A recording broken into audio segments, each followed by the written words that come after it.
Assalamualaikum warahmatullahi wabarakatuh. Apa kabar semuanya? Semoga dalam keadaan sehat selalu ya.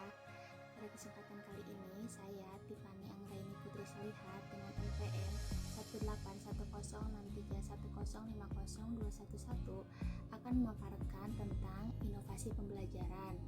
Saya dari Pendidikan Matematika kelas 6A Universitas Singapura Bangsa Karawang dengan mata kuliah Inovasi Pendidikan, dosen pengampu Bapak Dr. Haji Dadang Rahman Munandar MPD. Saya merupakan angkatan 2018 dengan tahun ajaran yaitu sekarang 2020 dan 2021. Selanjutnya, model pembelajaran PMR. Definisi PMR atau pembelajaran matematika realistik.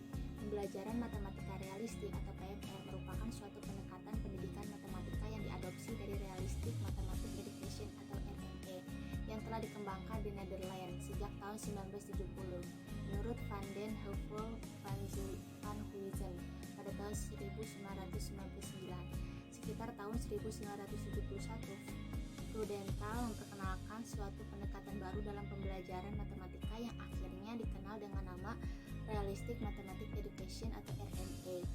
Makna Indonesianya adalah pendidikan matematika realistik dan secara operasional disebut sebagai pembelajaran matematika realistik. PMR pada awalnya dikembangkan di negeri Belanda. Pendekatan ini didasarkan pada konsep Prudenthal, seorang ahli matematika Belanda yang mengatakan bahwa matematika merupakan aktivitas manusia atau human activities menurut Deleuze pada tahun 1996. Ide utamanya adalah siswa harus diberi kesempatan untuk menemukan kembali ide dan konsep matematika dengan atau tanpa bimbingan orang dewasa. Upaya ini dilakukan melalui penjelajahan berbagai situasi dan persoalan-persoalan realistik, yakni yang berkaitan dengan realitas atau situasi yang dapat dibayangkan siswa. Karakteristik PMR atau pendidikan matematika realistik menurut Grave-Mayer tahun 1994 dan Deleuze tahun 1987 menggunakan masalah kontekstual yang pertama atau the use of context menggunakan model atau use models, bridging by vertical instrument menggunakan kontribusi siswa, student contribution, interaktivitas yaitu interactivity.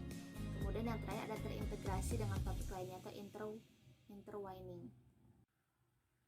Oke, berikut adalah prinsip PMR yaitu pendidikan matematika realistik. Menurut Grave-Mayer tahun 1994 ada 3 prinsip kunci dalam mendesain pembelajaran matematika realistik yaitu sebagai berikut. Yang bisa dibaca ya teman-teman. Yang pertama sampai yang ketiga. Kemudian ada kelebihan PMR yaitu pendidikan matematika realistik yaitu menurut Suarsono tahun 2001 terdapat beberapa kekuatan atau kelebihan dari pembelajaran realistik yaitu ada 4 ya, bisa dibaca teman-teman. Kemudian ada kesulitan PMR yaitu pendidikan matematika realistik 1-6 ya, bisa dibaca juga. Nah, materi yang saya bahas yaitu materi persamaan garis lurus dengan indikatornya itu menemukan rumus gradien. Materi ini merupakan materi SMP kelas 8 semester ganjil. Untuk waktunya biasanya kita menggunakan 3 kali 40 menit. Nah, yang pertama ada menemukan rumus gradien. Ada tujuan pembelajarannya akan dijelaskan di slide selanjutnya. Kemudian ada penilaian dan pengetahuan, keterampilan dan sikap. Sumber belajar juga ada LKPD dan buku ajar. Tujuan pembelajaran yang tadi melalui pengamatan gambar, siswa diharapkan dapat menemukan hubungan kemiringan dengan tingkat kecuraman dengan bahasa sendiri.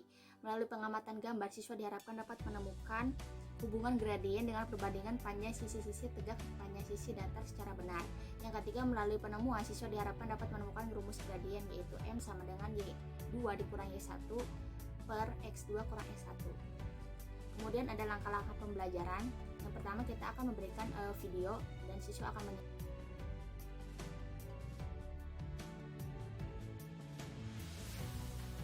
dari video di atas terdapat mobil yang menanjak dan menurun. Kemudian yang kedua yaitu menemukan arti kemiringan dalam kehidupan sehari-hari. Ini diberikan pertanyaan yaitu pada atap mana air hujan cepat turun, bagian panjang sisi tegak dengan panjang sisi datar. Nah, ada diberikan 4 gambar yaitu pada gambar yang manakah posisi kayu memiliki kemiringan yang paling besar. Yang kedua pada gambar yang manakah posisi kayu memiliki kemiringan yang paling kecil. Pertanyaan ketiga yaitu adakah posisi kayu yang memiliki kemiringan yang sama. Kemudian yang keempat itu menemukan bahwa gradien M adalah delta Y per delta X. Pertama A sampai soal yang D gitu. Yang kelima ada menemukan rumus gradien yaitu M sama dengan Y2 dikurang Y1 per X2 min X1 dikurang X1. Nah, lintasan belajar dalam bentuk gunung es atau iceberg yang pertama ada situation, jadi the use of context ya, siswa diberikan situasi yang realistik gitu pada kehidupan nyata. Kemudian ada model of, ya jadi ada the use of models ya, jadi bridging by vertical instrument gitu kan.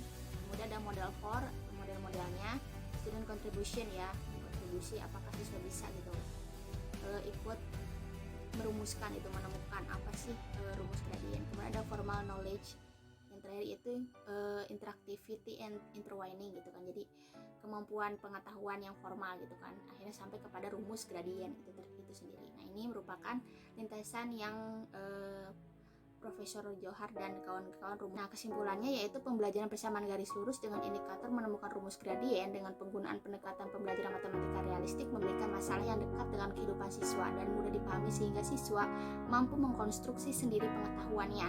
Oleh karena itu, siswa akan menemukan sendiri konsepnya. Pembelajaran dilakukan melalui 5 langkah, yaitu langkah pertama memahami masalah realistik, langkah kedua menyelesaikan masalah realistik, langkah ketiga yaitu membandingkan dengan mendiskusikan jawaban dalam kelompok, keempat yaitu diskusi kelas, dan yang kelima menyimpulkan. Nah, lintasan belajarnya juga berbentuk gunung es atau iceberg. Nah, itu adalah kesimpulannya. Oke, sekian pemaparan dari saya. Mohon maaf bila terdapat beberapa kesalahan. Terima kasih sudah menyimak dan menonton video ini. Terima kasih juga kepada